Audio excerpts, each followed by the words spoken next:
The Bank of Nigeria and the Nigerian Communications Commission has issued a final directive to deposit money banks and mobile network operators to resolve the protracted 250 billion naira unstructured supplementary service data debt dispute.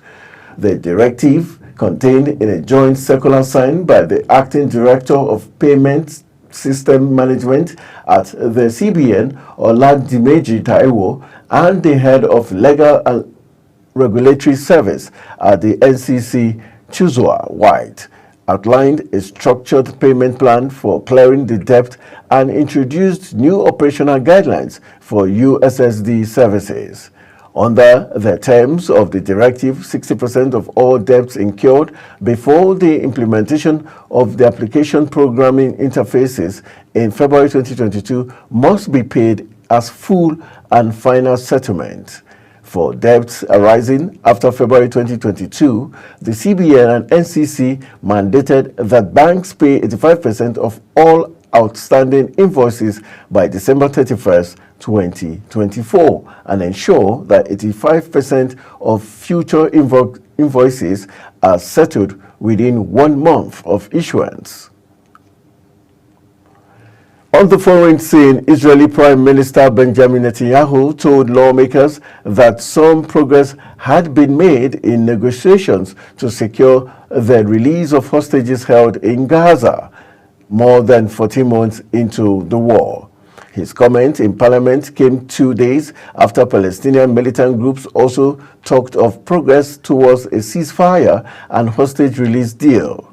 In recent days, indirect negotiations between Israel and Hamas, mediated by Qatar, Egypt, and the United States, took place in Doha, rekindling hope of an agreement that has proven elusive.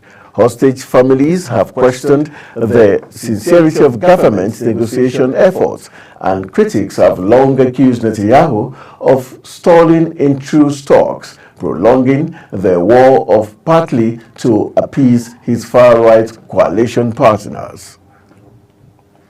Germany's president has said that a deadly car ramming attack on a Christmas market had cast a dark shadow over this year's celebration, but urged the nation not to be driven apart by extremists.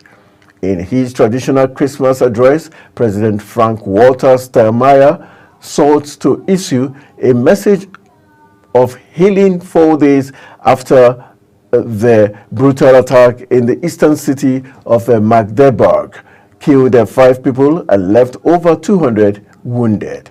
He made a call for national unity as a debate about security and immigration is flaring again. His words came a day after the far-right Alternative for Germany held what it called a memorial rally for the victims in Magdeburg, where one speaker demanded that Germany must close their borders. Venezuelan authorities have set free another 223 prisoners who were arrested during the post-election protests. The prosecutor's office made the announcement, bringing the total number of protesters released to 956. More than 2,400 people were arrested and at least 28 killed after widespread demonstrations against President Nicolas Maduro's declaration of victory in July's elections, which the opposition said it had won. And sliding into the exciting world of sport, Manchester United manager Ruben Amorim has questioned the choices of those close to forward Marcus Rashford, whose time at Old Trafford could be coming to an end. The 27-year-old England international sat out a third straight game on Sunday as United slumped to a 3-0 home loss to Bournemouth.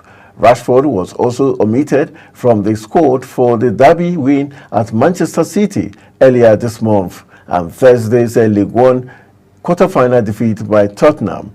2 days before the Spurs loss, Rashford said in an interview that he was ready for a new challenge and the next steps of a career that began in the United Academy.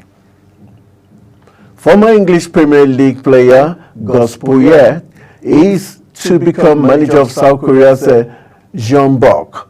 The Asian club champions made the announcement saying Poyet became the first Uruguayan to manage in England's top flight when he took over at Sunderland in 2013 and was most recently in charge of the Greece national team until March this year. The 57-year-old will be tasked with reviving the fortunes of Jeonbuk, who have won the South Korean title a record 9 times but have struggled in recent years.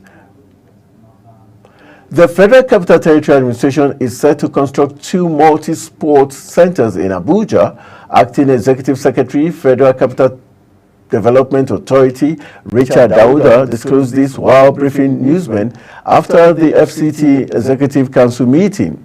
Though Dauda did not disclose the location of the centers, he said that the sites would be strategic, explaining that the 2 sports centers would have several facilities: football pitches, lawn tennis, table tennis, indoor sports facilities, and other necessary facilities.